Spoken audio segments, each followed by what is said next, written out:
Kia ora tamariki, it's Rachel here. Today I'm going to read you the story of the little yellow digger at the zoo. This story is by Betty and Alan Gilderdale. Are you ready? Too many hippos, the chief keeper said, as he took off his cap and he scratched his bald head. I'm afraid that a number may soon have to go. But the keeper's assistant quite loudly said, No, too many hippos? Oh no, not at all. It's the pool that's the problem. It's really too small.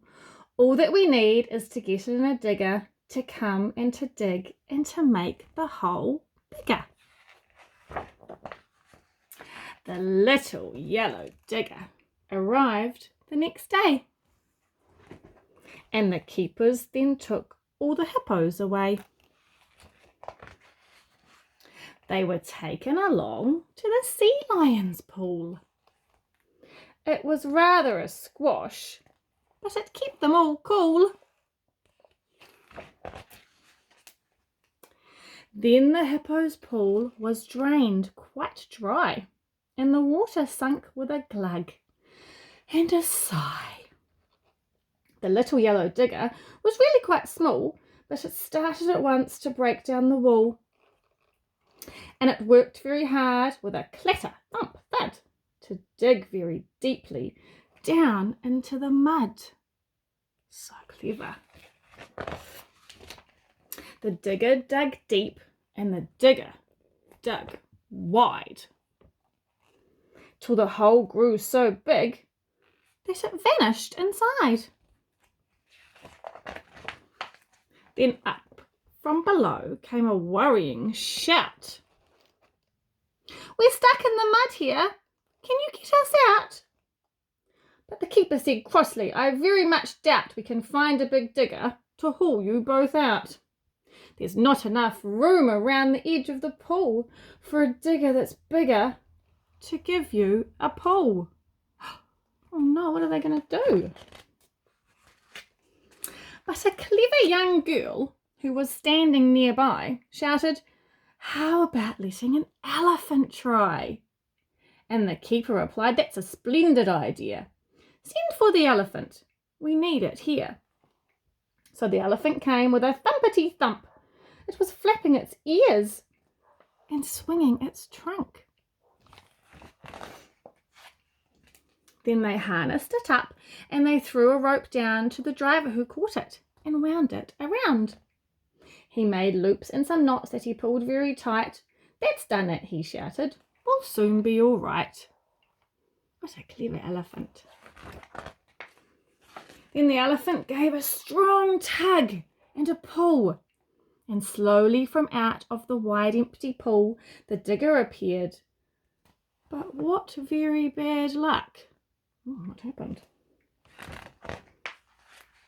It slipped over sideways and ended up stuck. The keeper's assistant said, Leave it to me. We'll fix up a pulley by using that tree. He cautiously clambered along the tree bough and tossed down the rope to the keeper, who now tied it onto the elephant so it could pull that small digger upwards and out of the pool. Could that be the answer? Oh no, not at all.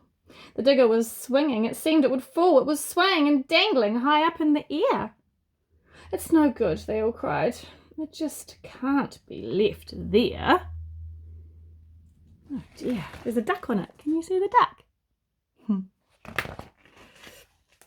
We need a strong animal on the far side to pull it right over, the cross keeper cried. But with no other elephant left in the shed. We'll bring out a camel, the clever girl said. So they brought out the camel, which wrinkled its nose as it snuffled and snorted and dug in its toes. But in spite of the fact that its temper was short, it was tied with a rope that was then made quite taut.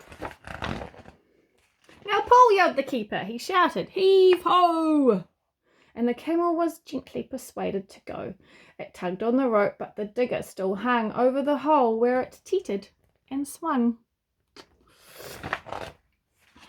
But at last it was down, and they all crowded round, and the driver climbed up onto firm concrete ground. Then they filled up the pool. How much wider? Now much wider and bigger. And the elephant washed all the mud off the digger. Then it squirted the keeper, the cross camel too. On the day that digger came out to the zoo. You see that? Now the hippos have got a nice big pool to swim in. Thank you for listening to me, Tamariki. See you again soon. Ka kite.